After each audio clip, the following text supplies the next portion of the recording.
I'm also working with Cheryl Krotzer, and I was thinking about doing like something with group work, and last time I met with Cheryl, we kind of narrowed it down into peer teaching. So I'm not exactly 100% sure like exactly what I'm gonna do with that, but I would like to see like the students' views on it, like if they like it, and then like the effectiveness on it has like on their grades and stuff. Yeah, that would be an interesting topic. I mean, the best evidence that I have that peer teaching makes sense is you're in the middle of a lesson doing this really elaborate thing with your class, and somebody has to go to the bathroom, and they get up and leave, and they're gone 10 minutes, and they come back and sit down, and they say to the person next to him, what did I miss? Oh, he just did it. Okay, got it. And they're ready to go, right? And you're thinking, why did I just spend 10 minutes with the whole class when in 5 seconds, the person next to him just caught him up, right? Peer teaching, right? How can students relate to one another better than we can relate to them and make that work? So that would be a really interesting thing to look at, I think, in some way. Okay, good. Betsy? I'm working with Cheryl as well. I'm interested in journals in the math classroom, kind of like what Larissa. I think I want mine to be reflective journals so they can write about what they learned, what their impressions of the material is, and how they felt they learned it, what we did in the class. Haven't decided exactly what the format I want it to be as though. And then I'm also interested in how their mathematical language changes. So if writing about what the quadratic formula is, do they start to get a better ability to communicate what they're doing and see how that's affected. So I've started researching it. I've got a decent amount of sources and I'm in the process of beginning the lit review. Great. Thank you. Alright, I'm working with Dr. Meal, looking at differentiation, specifically at learning styles. And not only just like, it's kind of like dual of like, how does using just different types of learning styles in like giant class lessons help affect students, as well as allowing them to each learn in their own specific learning style and more like individual type work in the classroom. So seeing that through pre and post tests, just seeing how it affects their grades, as well as surveys, seeing how they actually like it, whether it's just, ooh, cool, we played a group game, do certain students with certain learning styles like that, or only others.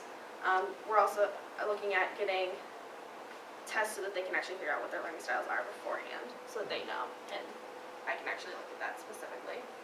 Do certain students with certain learning styles kind of more attractive to different lessons? So you know before you go into doing it what their learning styles are and what they're most likely to be attracted to, and then you can see whether that really works. Okay. Good. Thank you. I'm working with Dr. Matney, and when I kind of first started asking my question, it was like this huge question that would probably take like 10 years to research. So we kind of like honed it in on how does discovery in mathematics affect self-efficacy and meaningful learning. So right now I'm into researching kind of what defines meaningful learning and how do I test that, and also how do I kind of test or see how like self-efficacy changes. And then I'm hoping to find a little bit more on ways to use discovery of mathematics, or like not use it, but just kind of how to get your students to discover rather than asking you to like spoon feed the formula to them. Whether that's through cooperative, like I started out wanting to do cooperative learning, but we figured that like I just had too many parts coming in. So that's kind of where I'm at right now. Good. I'm in the same track with Zoe and Stephanie where they're thinking about different types of testing, except I'm working on like giving them the option of the traditional test, oral assessment, or visual synthesis assessment. And so looking at strictly those two alternatives. And then my question is, what are students' perceptions of those two alternatives, and then what are teacher perceptions of those two alternatives, and then seeing like, are they seen as effective assessments or not? Why would a student pick an interview over traditional, or why do students pick traditional over the visual synthesis and things like that? So I'm on the same track as Lance though, and so I'm finished with my annotated bibliography and working on the literature review and methodology in January. Great. Thank you. I'm also working with Dr. Meal. I'm going to be looking at graphing and using technology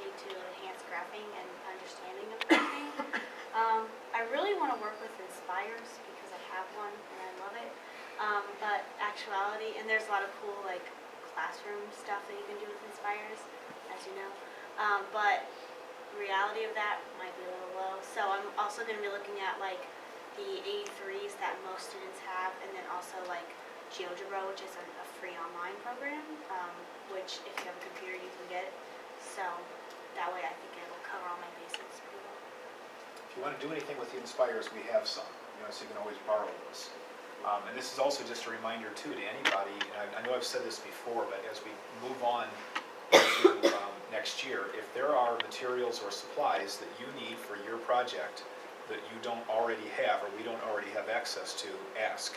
Because we do collect a course fee for 3160 and 4160, and that's one of the reasons we do that, is we have some money set aside if you have a project that is going to require, we've got somebody, in fact, we just bought some things for some books that they needed for their to use with their students that we didn't have on hand.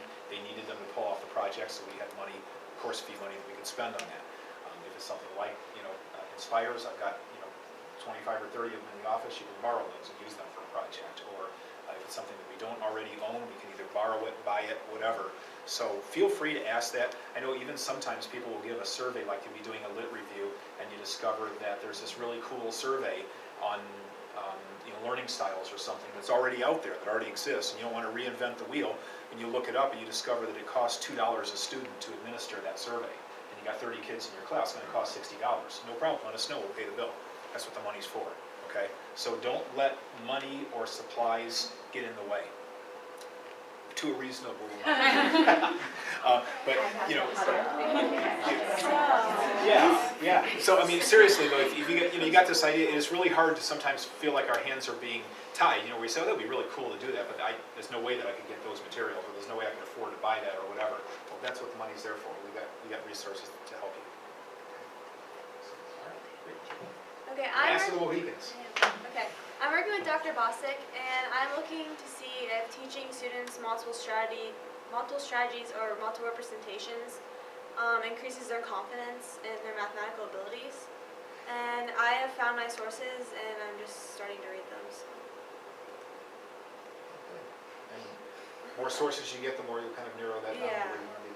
Okay, good. This is really powerful. You guys have got a lot of very good ideas. What's really cool about it from my perspective, and hopefully you're feeling this a little bit too, that we started this semester pretty much, from scratch. Some of you have been doing some things already last year, getting some ideas together, but bottom line is we've really built over the last couple of months, and it's really interesting to see us to go from what does it mean to do action research to all of a sudden 3 months later go around the room and hear 20-some examples of what you've got, ideas that you've got, and research that you've been doing and thoughts that you have about this.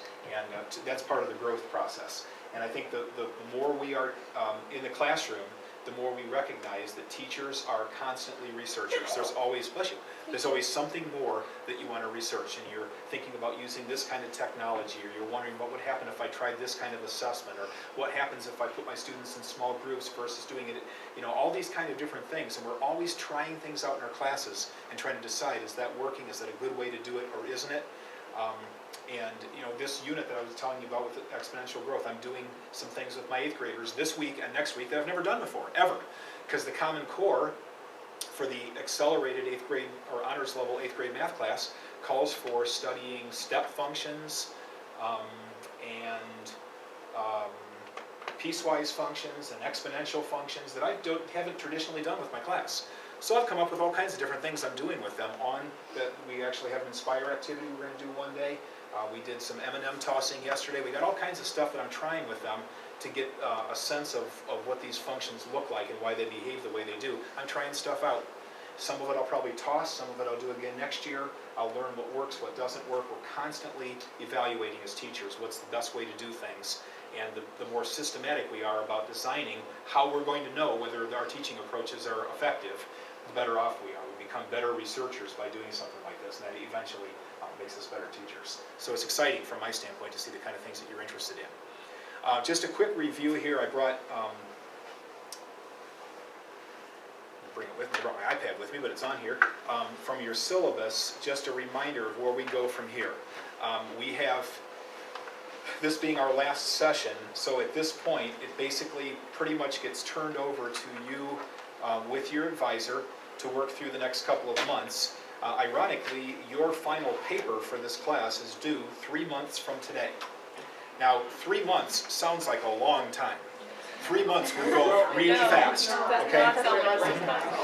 Because I remember having this conversation last year with the 3160 group, and how all of a sudden we were about 3 or 4 days before the deadline, and everybody was scrapping to try to get it all done, right? Even if we have 90 days, the 87th day becomes stressful anyway. So keep that in mind. There is plenty of time, but you need to get some of that. Think of this no different than a paper that you're going to write for any other class, right? You're going to go in spring semester, you're going to walk into class on January 13th, your professor's going to say you got to have a paper, got to write a paper on this topic and it's due February 2nd or something, and you've got 3 weeks to get it done. This is a very similar kind of thing. It's bigger because you're doing a lot more research in terms of, pulling stuff together. The bottom line is, it's a paper for a class, and you just have to get it knocked out and get it done. And you will, and you do a great job of it, okay, because you got some really good ideas germinating here to begin with. So we don't actually formally meet in the spring. From this point, you're meeting with your advisor, setting kind of preliminary, sort of along the way, different deadlines, et cetera, to make sure the paper gets in on time. The due date for your paper is March the 3rd, so it's 3 months from today. And your paper, as in the syllabus, we've talked about this the whole semester, there are really 4 parts to it. The first is an abstract. Okay, an abstract means that basically in one short paragraph, usually italicized paragraph, you summarize the entire paper. Here's what I'm interested in. Here's what I found. If you could put your entire paper into one short paragraph summarizing it, what is it? Okay. Then the second thing that you do is you write an introduction, and that's a description of the problem that you're interested in. Okay, you're interested in use of different forms of assessment or whatever. You can explain what that's all about. We've talked about examples in here. You've looked up examples online, but that's where you're explaining what you're interested in studying. The third area is your literature review. You're not the first person to have done research in that area. What have other people already found out? And so we've talked a lot about literature reviews and what that looks like. You write that piece. And then the fourth part is just a short methodology section that says, if I were to conduct research on this topic in my classes, the kind of things that I would see myself doing are. And you don't have to go into detail there. A couple of paragraphs or a page is going to suffice, because the detail of exactly how you'll do that research is something you'll do in the fall once you get in the field, because you might discover that you want to tweak that anyway, and that page would get rewritten. So it's just your initial impressions of, here's what I'm interested in, here's what other people have found, and if I do that kind of research in my classroom, here are the kind of things that I think I'd like to do with my students. Am I going to do interviews, surveys? What's that going to look like in terms of data collection and analysis? You put all that together into one paper, you submit it to your advisor by March 3rd, they actually grade the paper, give the scores back to us, and our class basically ends then that first week of March. And it's off of your desk and off of ours, okay? Then when you get into methods next fall, we have 2 class sessions with 4160. We get together again and we kind of analyze where are we. Once you're in the field, you get a sense of what you really want to do.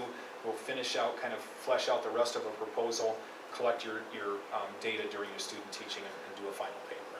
So we'll have a couple more sessions next fall to keep you on track to do that. All right? Dr. Bird, did we schedule one session next semester for 3160? I feel like we might have kind of just I think we might have in the follow-up common time to touch Yeah, base. just to touch Was base. it late January or something? So, early February, yeah. Yeah, So it's there is really- one session we will all get together, just to kind of, so it's not 3 months between now and when your paper's due. Right. It's Yeah. not a formal class session. It's really more of a meeting to do this, to kind of touch base and see where we all are. So you're right. So there'll be at least one opportunity to put us all in the room at the same time. Because we miss you guys, that's why. Anybody have any questions? All right, you're right on target. Good luck with your last couple weeks of the semester and finals. Hang in there. No, I